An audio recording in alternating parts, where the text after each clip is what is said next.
El día de ayer tuve la oportunidad de acompañar a un profeta al monte, a un monte donde ellos oran, una montaña.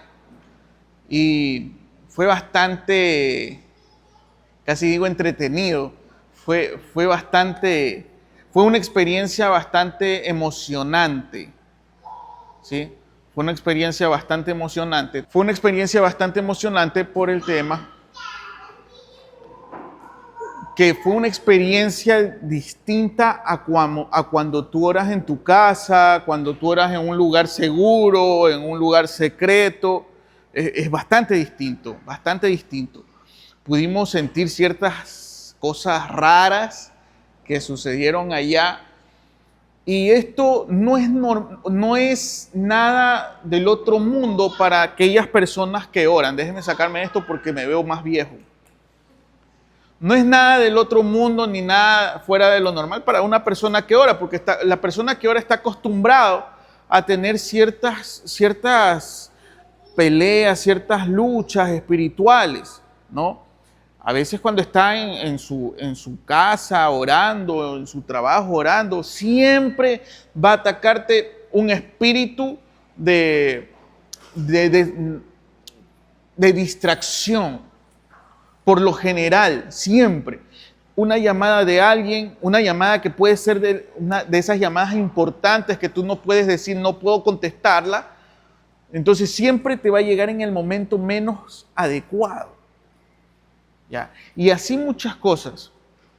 Pero debemos entender que algo que ayuda a que la visión crezca y se mantenga sólida, lo único, diga conmigo, lo único que hace que una visión se mantenga sólida es la oración. Es la oración. Una iglesia sin oración es una iglesia que no tiene poder. La semana pasada estuvimos hablando acerca del libro de Nehemías. Cómo el libro de Nehemías nos enseña el poder de la oración, que Nehemías nos muestra a través de 12 oraciones en el libro de Nehemías, bueno, en el mismo libro en el libro de Nehemías, 12 oraciones diferentes para ciertas circunstancias. Ahora, yo quiero que usted abra su Biblia en el libro de Nehemías 6:15.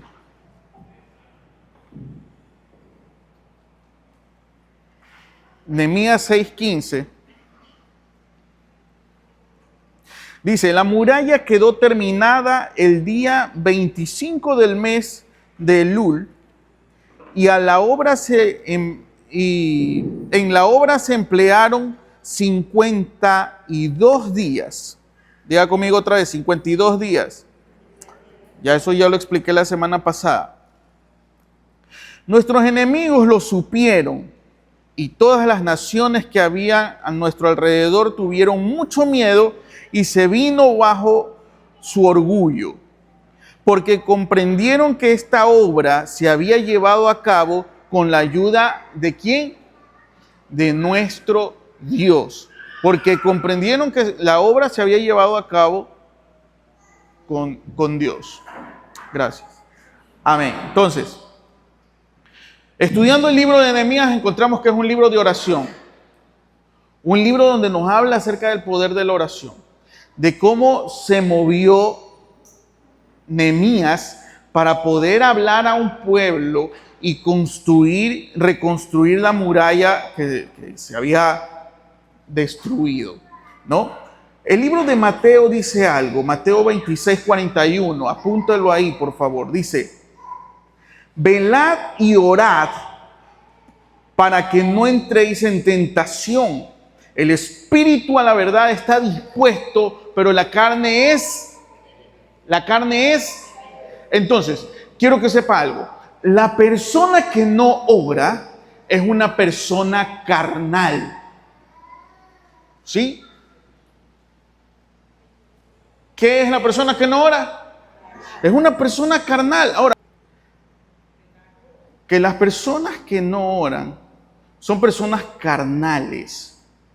Y cuando hablo de personas carnales, quiero que sepa algo. La persona carnal no es una persona que está en pecado. Porque a veces nosotros creemos que la carnalidad tiene que ver con pecado. Y no es así. Sino que la persona que vive en la carne es susceptible a los deseos de la carne. ¿Sí? Ahora, dormir no es un pecado, ¿sí o no? Pero cuando tú eres susceptible a los deseos de tu carne, tus deseos van a ser de querer solo dormir. Y eso puede terminar convirtiéndose en un pecado si dejas de hacer cosas espirituales para poder dormir. Así que podemos darnos cuenta que el ser carnal no es ser pecador, pero sí te conlleva o te lleva a la larga a ser pecador, a pecar. Por eso es que dice la Escritura, velad y orad para que no entréis en tentación. Porque el hecho de que tú seas tentado no quiere decir que ya pecaste. Solo fuiste tentado. Está en ti en vencer esa tentación o en sucumbir a ella. Y simplemente dejarte llevar. Por eso necesitamos entender, hijos, mire que yo estoy recalcando bastante fuerte esto. ¿Qué hay que hacer siempre? Orar, orar. Estamos viendo la posibilidad de sacar unos permisos que se necesitan para ver si nuestra iglesia tiene un espacio para llegar a esa montaña también, y los que quieran acompañarnos, vayan con nosotros. Pero eso sí le digo, o sea, si usted no está dispuesto a pelear, mejor no vaya, porque se va a armar una guerra usted solito por gusto. Si usted nació para guerrear, entonces esa montaña de oración le va a ser un beneficio espiritual. Pero si usted no nació para guerrear, eso no va a ser un beneficio espiritual para usted. Va a ser un martirio, porque el enemigo, donde hay un pueblo que ora, se levanta contra el pueblo. Amén. Si usted ora, el enemigo se va a levantar contra usted. ¿Para qué? Para que en vez de alimentar su espíritu a través de la oración, alimentes tu carne. Ahora, la gente carnal no produce frutos dentro de una visión. Estamos diciendo que una persona que no ora no produce frutos dentro de una visión. Por eso es que tú ves gente en las iglesias que tienen años y años y muchos años y siguen sentados dentro de una iglesia. Ni siquiera están en un departamento dentro de la iglesia, sino que están sentados, ocuparon una silla. ¿Por qué? Porque están acostumbrados a escuchar un mensaje, a escuchar una palabra, pero no a tener comunión con Dios.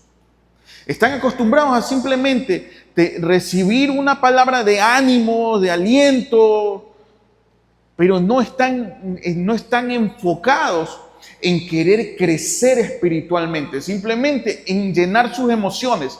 Entonces, el carnal siempre será movido por sus emociones. Siempre, en todo momento.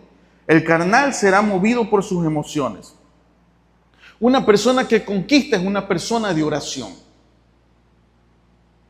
Todo aquel que logra algo en el mundo espiritual es porque sabe orar.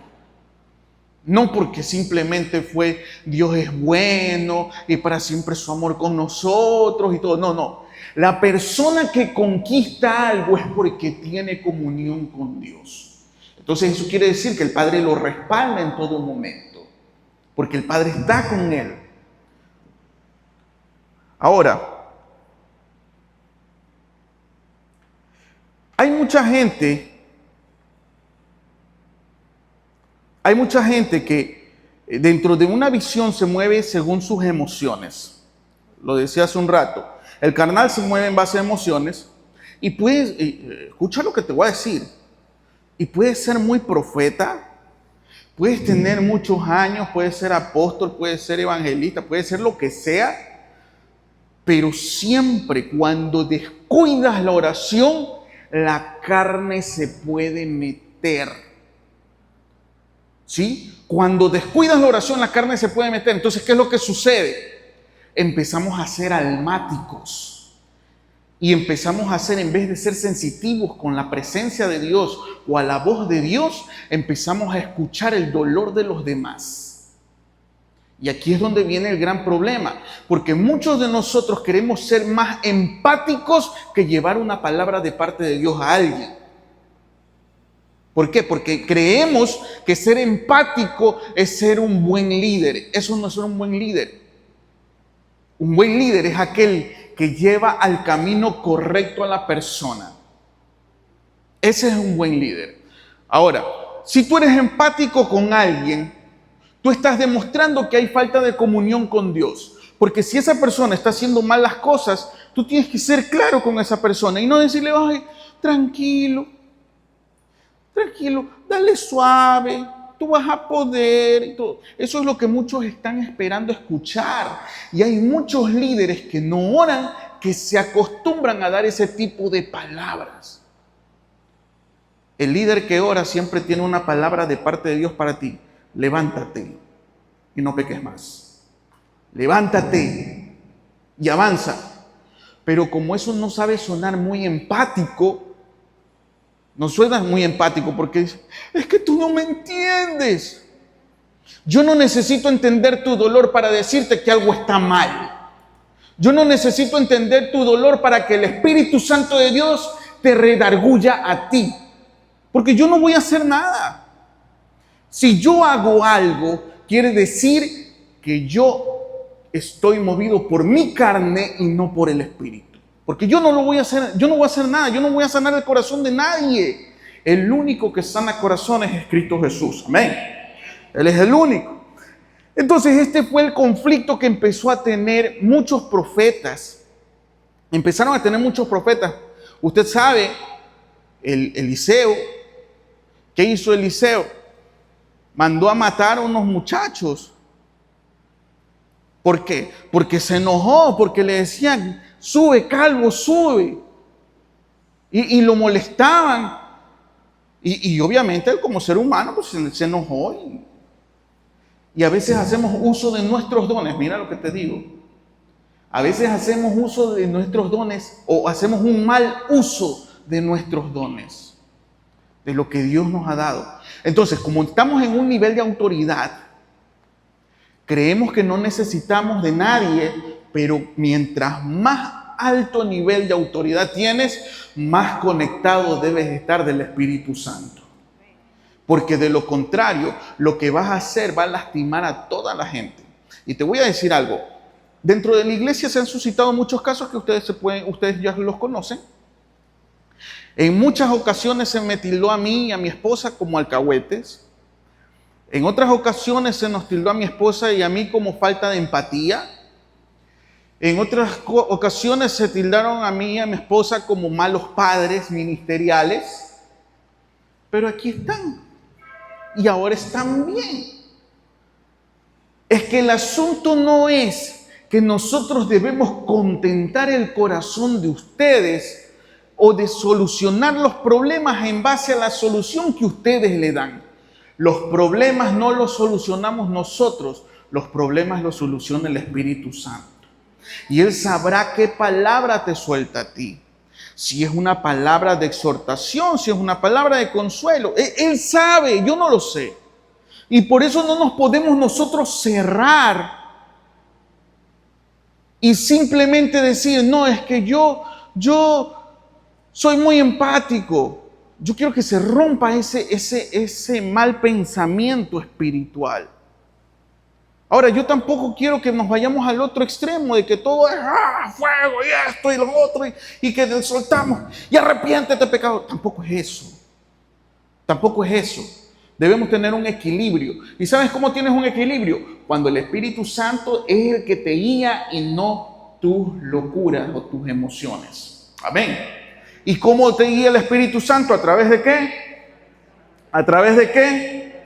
Entonces, el capítulo 3 de Nehemías nos muestra la urgencia que hay por restaurar y edificar, la urgencia que Dios tiene por restaurar y edificar el muro. Pero también nos muestra el compromiso con la visión. Y aquí voy a herir a muchas personas que son susceptibles, pero a veces las heridas son necesarias para poder sanar. Yo me acuerdo que cuando andaba en bicicleta, me caía, porque a mí me encantaba andar en bicicleta. Entonces yo me caía y me acuerdo que yo cargaba mis rodillas todas dañadas, todo hecho un relajo. Y en la noche que llegaba mi mamá, me encontraba con todas las rodillas dañadas. Y lo primero que cuando me veía las heridas con tierra, porque ni siquiera me había sacado la tierra de las heridas porque me dolían. Entonces mi mamá venía en ese momento y me cogía y me limpiaba la herida y me decía, ¡ay! Yo gritaba, madre, usted es mala, ¿por qué me hace esto? Porque es que duele que te toquen la herida, pero a veces es necesario que te la toquen para que sanes, porque si no, no sanas. No sé si me doy a entender. Habrán cosas dentro del ministerio que te van a doler, pero tú tienes que dejarte moldear, porque el que sabe no eres tú, sino el Espíritu Santo. Amén. No necesitas que todo... Es que, escucha, yo sé que soy amor y paz y todo, usted ya sabe, y que yo le hablo con mucho amor. Y hay mucha gente que cuando yo ya alzo un poquito más el tono de voz, se me resiente. Es que papá, ¿para qué papá me haya dicho eso? Es que ya no me ama, papá. De mamá me lo espero, pero de él no. Pero es que a veces es necesario. Porque si no, ¿cómo vamos a tener una corrección? Mi papá tiene un dicho, y él siempre nos lo decía a mis hermanos y a mí. El burro entiende con el palo, y el inteligente entiende con las palabras. A veces somos tan cabeza dura que necesitamos que nos pongan el dedo en la llaga, en la herida, para poder recapacitar y entender que algo nos está haciendo daño y tenemos que sanar. Amén. Ahora, mire, hay una estrategia que Nehemías usó y yo le invito a que abra su Biblia. Yo quiero que se mantenga, por favor, en el libro de Nehemías, capítulo 3. Voy a leer versículos rápido para que usted pueda entender lo que quiero decir. Y quiero que usted vea el denominador común. ¿Sí sabe lo que es un denominador común? Todo lo que es igual. A ver, las maestras, ¿qué es el denominador común? Magister, ¿qué es el denominador común? Contiene a todos los demás, o sea, está en todos. Entonces dice así, versículo 10. Dice, el siguiente tramo lo reparó Jedaías, hijo de Arufmaf. Yo no sé, yo creo que estaban fumados cuando le ponían estos nombres. Pues quedaba frente a ¿qué? Creo que no está leyendo conmigo. Versículo 10. Pues quedaba frente a su casa. En el versículo 23. A continuación de ellos, Benjamín y Asub repararon la muralla frente a ¿qué? A su casa. Versículo 28. Los sacerdotes repararon la muralla, cada uno frente a ¿qué? A su casa. Ese es el 28, ¿no? Y el 29, ¿qué dice? Y a continuación de ellos, Sadoc, hijo de Imer, reparó la muralla frente a su casa. Ahora sí, adivine cuál es el denominador común. Eso, bingo, la casa. Entonces, ¿qué sucede? La razón por la que Nehemías los puso frente a su casa, déjame ver cómo te lo digo. Te lo voy a decir de tres maneras, ¿ya? De tres maneras. Porque la casa es algo personal, apunte. La casa es algo personal. Entonces, Nehemías lo que quería impartir era una necesidad de pertenencia. Mira, ¿Dónde está? Ah, mi teléfono está por allá.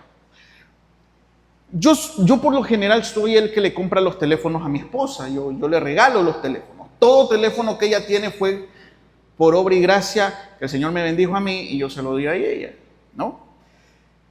Pero resulta que todo teléfono mío siempre está en perfecto estado. Siempre, siempre. Y yo le compré uno. Le compré uno hace poco, el último que le compré. Se lo di y le dije, dame el tuyo. Cuando me da el de ella, yo le dije, está chévere, todo bien, la cámara, ta. Voy a la tienda a cambiarle de forro porque ese forro no me gusta. Entonces a lo que yo llego a la tienda lo destapo y no tenía tapa el iPhone en la parte de atrás. Estaba todo el circuito, así está como Robocop cuando lo tenían destrozado. Y yo le digo, negra, ¿cómo es posible que se te haya dañado de esta manera el teléfono? No sé. Cuando las cosas no te cuestan, tienden a no tener valor para ti.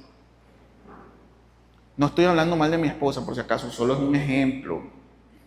Pero cuando las cosas no te cuestan, yo no sé si a usted su mamá alguna vez le dijo, el día que te cases sabrás con cuántas papas se hace un caldo. Porque a veces nosotros cuando éramos niños dejábamos la comida, quedaban ahí. ¿Y a cuántos no nos dijeron? Los niños pobres de África se comerían eso. Y hasta lo que tienes regado en la mesa. ¿Ah? ¿Cuántas familias comen de solo de tu plato? Porque no sabes, no te cuesta. Hoy, cuando me sirven un plato de comida, cada grano de arroz lo disfruto. ¿Por qué? Porque con el sudor de mi frente, con el esfuerzo que yo hago, ¿yo como? Yo veo a mis hijos. Yo les compro un par de zapatos y a la semana los rompen. Yo no sé, que tienen unos pies de yunque. Pero cuando yo me compro un zapato, a mí me dura años. Yo los cuido. Yo creo que mi hijo patea piedras. Hijo, que ya voy a regalarles una pelota al colegio porque yo creo que juegan con cocos, con piedras, no sé con qué juegan. Porque no les cuesta. Entonces, lo único que dicen, mi papá me compra o no le dan importancia. Eso es lo que quería romper Nehemías con la gente que iba a ayudar en edificar el muro. Porque si tú lo pones a edificar la parte que está enfrente de tu vecino, ¿qué es lo primero que vas a decir? O sea que yo trabajo para otro. Yo trabajo para otro. ¿Y cuántos alguna vez hemos hecho eso o hemos dicho eso? O sea, a mí solo me quieren ver la cara. Por eso Nehemías pone acá, la estrategia de Nehemías fue poner a cada persona que iba a reconstruir el muro frente a su casa para crear esa dependencia, una necesidad de dependencia. Número 2, para que protegieran su familia. Porque si tú quieres proteger tu familia, te vas a encargar de restaurar el muro rápidamente. Amén.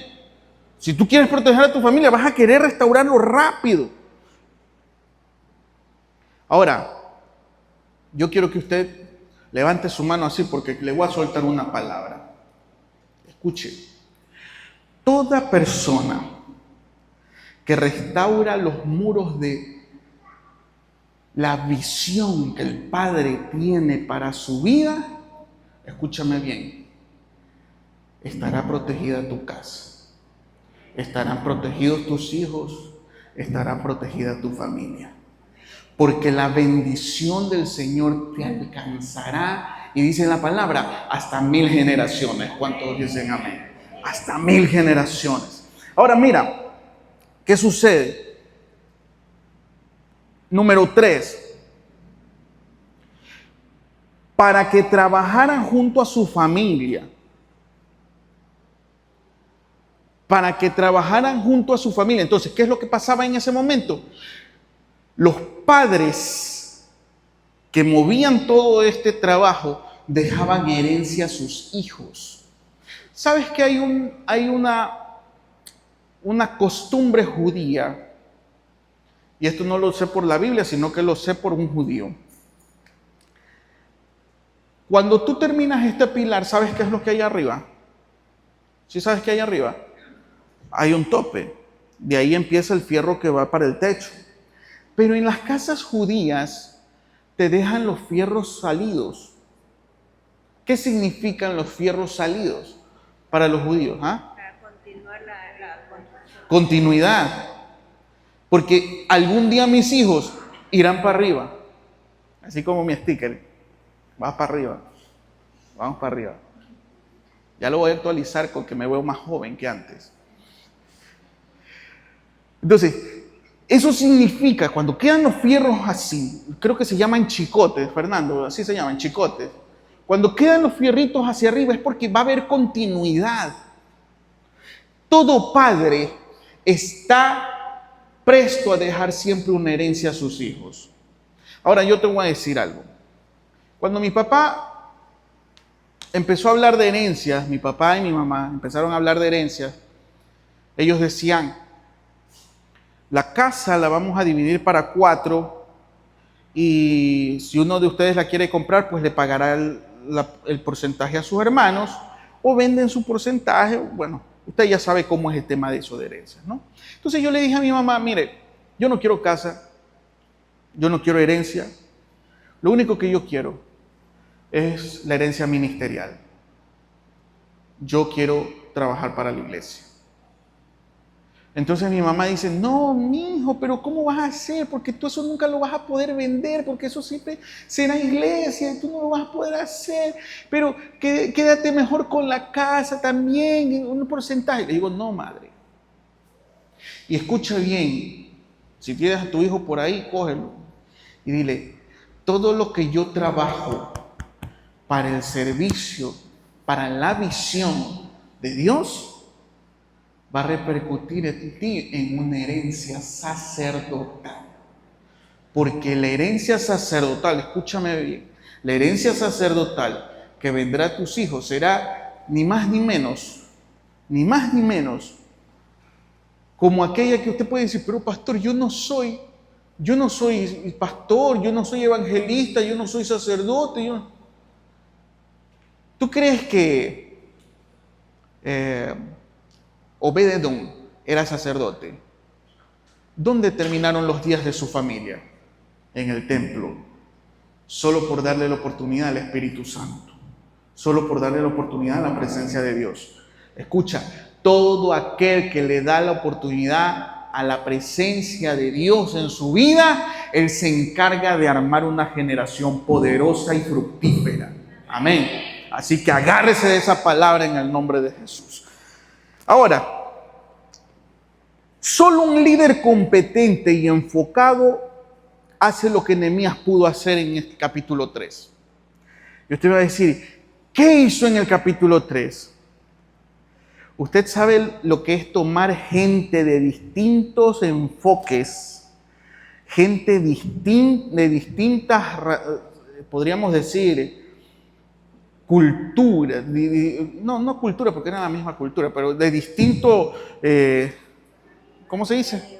Niveles sociales, gente diferente, que pueda trabajar bajo un mismo enfoque para que haga lo que Nehemías decía. O sea, para que puedan trabajar a una misma dirección. O sea, Nehemías a través de su libro nos enseña cómo todo un pueblo diferente o distinto trabajaron bajo un mismo enfoque y una misma dirección. Bajo un mismo enfoque y una misma dirección. Diga conmigo, bajo un mismo enfoque y una misma dirección. Ahora imagínense. Usted pone a Alejandra, por favor, puedes ponerte de pie. Alejandrita, por favor. Entonces, Samantha, por favor, puedes ponerte de pie, Samantita. Gracias. Erika, ¿puedes ponerte de pie, por favor? Usted ve, hay 3 tamaños distintos. Hay 3 tamaños distintos. No se burle. Eso podría convertirse en un desequilibrio en vistas. ¿Por qué? Porque Alejandra verá las nubes, Erika Miranda de pronto verá otras cosas a nivel de la tierra. Y pues ella tendrá una mirada un poquito más intermedia, ¿no? Samantita. ¿Sí? Gracias, chicas, gracias. Pero ¿sabes qué es lo que pasó? El trabajo que hizo Nehemías hizo que todos los que tenían una diferente visión por sus diferentes condiciones, no quiso decir que eso iba a truncar lo que Dios tenía preparado para un pueblo con una misma visión. Amén. Por eso es necesario que usted cambie su forma de pensar. No es que yo llegué solo hasta el colegio, no es que yo llegué solo hasta la escuela, no es que yo llegué a universidad, no, es que yo soy el presidente de la República. Todos cuando se enfocan en un mismo sentir, en una misma visión, y más que todo, como lo hizo Nehemías, a través de la oración, ¿sabes qué va a pasar?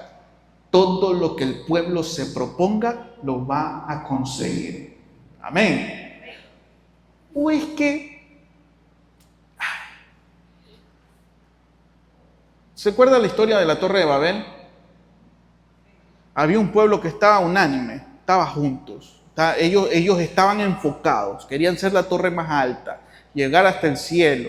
Ellos estaban enfocados. Tuvo que haber un espíritu de confusión y cambiar sus lenguas para poder desestabilizar la visión que ellos tenían. Escúchame bien, el enemigo va a venir a desestabilizarnos a nosotros cuando estemos trabajando como un equipo.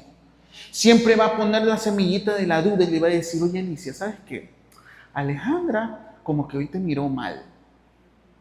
Y va a empezar, uy, yo creo que sí, yo creo que algo le pasa. Y no, mentira, solo que le cayó una pestaña postiza en el ojo. Ay, no, que Andrea se cree muy crazy, sí, porque es bonita. Ay, que... Y empiezas a fijarte, perdón la palabra, en estupideces. Y hoy me siento cómodo de decir esa palabra porque el día de ayer escuché un mensaje de una pastora reconocida que dice, hoy quiero predicarle a los estúpidos. Entonces,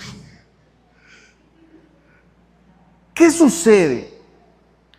¿Qué sucede? Déjame ver qué hora. Uy, no, estamos bien todavía. ¿Qué es lo que sucede, hijos? El problema de nosotros es que a veces todavía en nuestra mente, por más que está Cristo en nuestro corazón, nos creemos diferentes a los demás. Hijo, usted no es diferente a su hermano, usted es diferente al mundo. Amén. Mire a la persona que está a su lado. Y sí o no que usted es igualito a ese sinvergüenza. Dice, uy, Dios mío. No, usted es similar. ¿Sabe por qué? Porque dice el Señor que Él creó al hombre, ¿cómo? A su imagen y semejanza. Nosotros somos similares, somos iguales, somos parecidos, no somos idénticos, somos parecidos. Pero con el mundo usted no tiene nada que ver. Por eso es que la palabra habla del yugo desigual. ¿Qué tiene que ver la luz con las tinieblas? O sea, no hay nada, no compagina en nada. Por eso nosotros que somos un mismo pueblo necesitamos tener una misma visión. Entonces, en el capítulo 4 encontramos... En el capítulo 3, encontramos 4 cosas importantes. Vemos registrados los que edificaron, la diversidad de los que edificaron, de lo que acabé de hablar hace un rato, los que no edificaron y los que se destacaron con un espíritu diferente a los demás. ¿Ok? Repito, vemos los registros de los que edificaron, la diversidad de los que edificaron, los que no edificaron y los que se destacaron con un espíritu diferente en la edificación. Estas 4 cosas son las que nosotros vemos en el capítulo 3. Por eso yo considero que el 3 es un capítulo demasiado importante. Por favor, versículo 1, alguien que me dé lectura, el versículo 1. Capítulo 3, versículo 1, pero en alta voz. Entonces se levantó el sumo sacerdote y edificaron la puerta, entonces se levantó el sumo sacerdote Eliasib con sus hermanos, los sacerdotes, y edificaron la puerta de las ovejas. Ellos arreglaron y levantaron las puertas hasta la torre de Amea y edificaron hasta la torre de Ananael. Ya, hasta ahí nomás. ¿A quién activó Nehemías ahí? Vamos, ¿a quién activó? ¿A quién? ¿Pero quién era? ¿Qué eran? Eran sacerdotes. Escúchame bien lo que te voy a decir. Dentro de la iglesia hay gente que está dentro de un liderazgo. Incluso pueden ser pastores. Y escúchame bien los pastores que hay en casa de mi padre. O sea, puede estar en un liderazgo, un ministerio, pero sin embargo tú puedes estar desconectado de la visión. ¿Por qué? Porque cuando se dice, hoy hay ayuno, que ayunen los pecadores. Yo estoy bien con Dios. Estoy conectado. ¿Sabe qué? Cuando yo era líder de música hace muchos años, a veces tocábamos en eventos buenos, eventos grandes. Era chévere predicar, tocar en esos eventos grandes. Porque antes yo sí me relacionaba con más pastores. Pero cuando yo ya los veía así todo como pecho de paloma, ¿no? Mi papá siempre decía, yo los desinflo. Me los llevaba a tocar a lugares donde habían 2, 3 hermanitos en la iglesia. Para que se le bajen los humos. Y ahí yo los quería ver tocar los instrumentos como que si estuvieran en un coliseo. Porque a veces, depende de nosotros, o déjeme ver cómo lo formulo.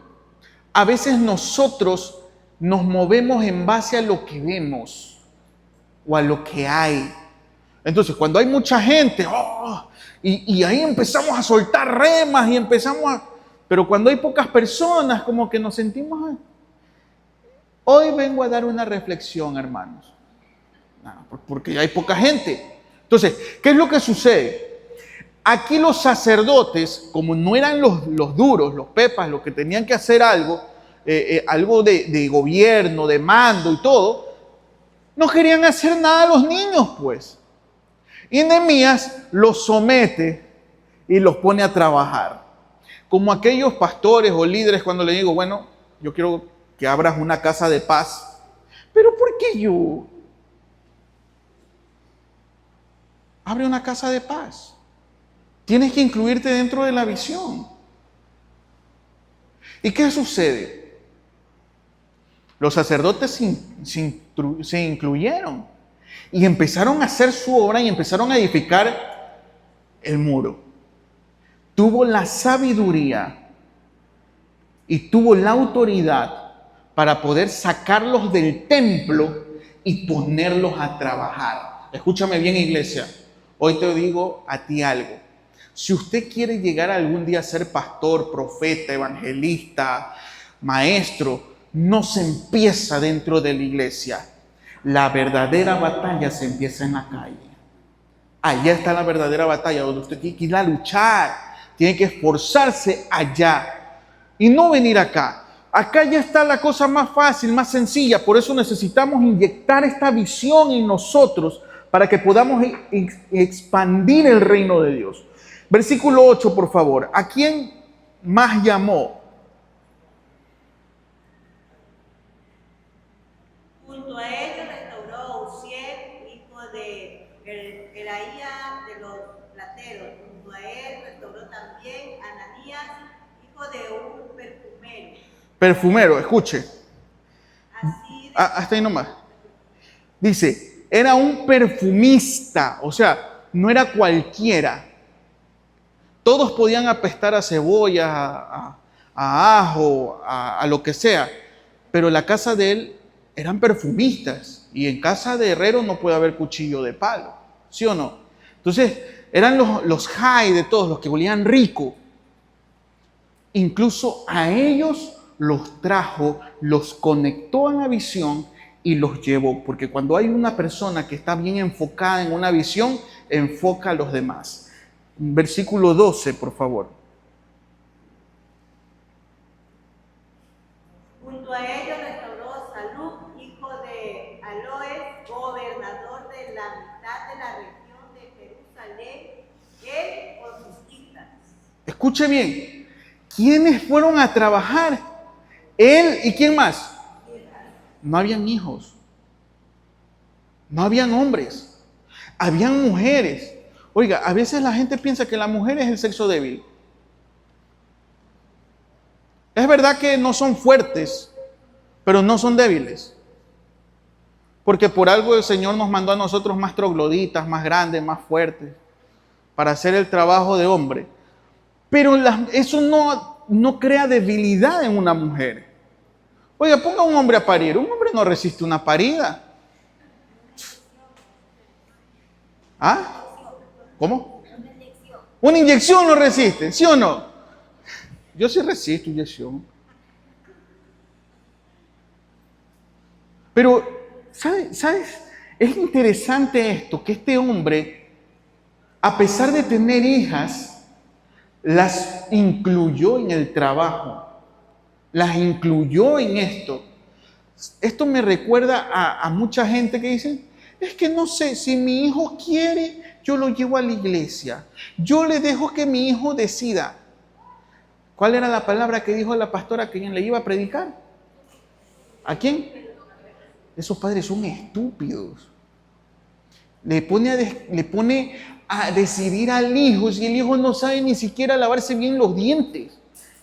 Y eso por no decir que no te sabes lavar tampoco.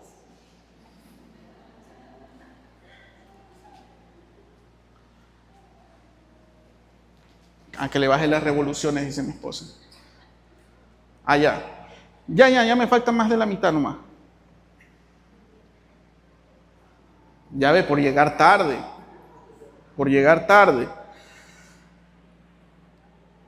¿En dónde estaba? El 12. Las mujeres empezaron a edificar. 18. Los políticos, también cogió a los políticos y los puso a edificar. El versículo 31.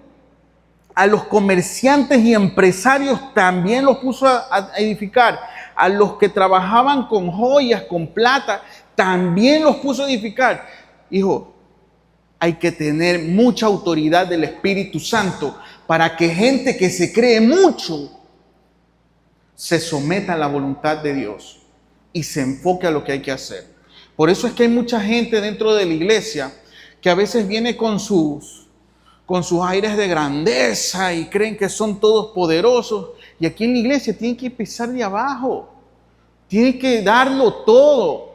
Porque, mira, y escúchame, yo no quiero que algún momento esto vaya, cuando la iglesia crezca, esto vaya a tener algún tipo de cabida. El diezmo que usted dé no le da una posición. Porque creo que el diezmo más alto que se dé en esta iglesia no es mi sueldo. No llega, creo, ni a la cuarta parte de mi sueldo. Así que el que usted piense que mi esposa y yo nos vamos a dejar mover porque usted diezma más, está muy equivocado. Aquí solo el que se conecta con el Espíritu Santo y decide tomar su cruz y seguirlo, es el que se levanta. Amén. Son los que están arriba, son los que están en lugares. Por eso es que la palabra de Dios habla en Ageo. La gloria postrera de esta casa será mayor que la primera. Y asimismo también te dice la palabra que los postreros serán primeros y los primeros serán postreros. Entonces el capítulo 3 registra todos los que trabajaron, todos los que hicieron algo. Ahí queda un registro. Usted ve, todo queda registrado. Es más, qué bendición esto, que por muchos años que han pasado desde que se escribió el libro de Nehemías hasta el día de hoy, estamos viendo que quedó marcado en un registro de gente y tribus que levantaron los muros. Pero también en el versículo 5 habla acerca de los que no hacen nada. Por favor, léame el versículo 5. ¿Mandé? Capítulo 3, versículo 5. ¿Qué dice? E inmediato a ellos restauraron los tecoitas, pero sus grandes no se presentaron para ayudar a la obra de su Señor. Mire, escuche. ¿Qué pasó con ellos? Los tecoitas, ¿qué hicieron? No se presentaron a ayudar. ¿Para qué cosa? ¿Para qué cosa? Para la obra de su Señor. Esto, ¿sabes a qué me huele? A como cuando Guillermina me viene y me dice, papá, muchos me dicen que no van a comprar la camiseta. Y yo dije, tecoitas. Y tú me puedes decir cualquier razón o cualquier motivo, pero una persona enfocada nunca está viendo impedimentos, siempre dice, lo vamos a hacer, no sé cómo, pero lo vamos a hacer. Entonces eso se llama activar la fe, y cuando tú activas la fe, el que te provee es Dios. Amén. Cuando tú dices, yo sí puedo, aunque tú sabes que no puedes, pero tú dices, yo sí puedo, ya lo declaraste y se va a cumplir en el mundo espiritual. ¿Cuántos dicen amén? Se tiene que cumplir lo que yo digo. Eso yo se los dije hace poco. Todo lo que yo hablo se tiene que cumplir. Por eso usted no puede decir, es que yo no puedo. Entonces quedarás registrado en el libro. Oye, escúchame. El día que se saquen todos los libros, el día del juicio final, no te quiero poner miedo, pero es que estará escrito. Déjeme ver un nombre que no se resienta. Fernando Minaya dijo, no voy a comprar la camiseta. Y Jesús hace así, yo nunca lo conocí. ¿Ves? No, ya dejando la broma. Escucha, iglesia, lo que haces mal, el no hacer nada, también queda registrado en el mundo espiritual. ¿Y sabes qué es lo que va a pasar? Eso va a repercutir en tus generaciones. Como aquella persona que tuvo muchos años en la iglesia y nunca fue nadie. Tuvo tantos años en la iglesia, nunca fue nadie. ¿Quién era fulano? Un hermanito que por ahí estaba, mi abuelo, sí, pero nunca fue nada. Hasta el día que se levante alguien que sí haga algo.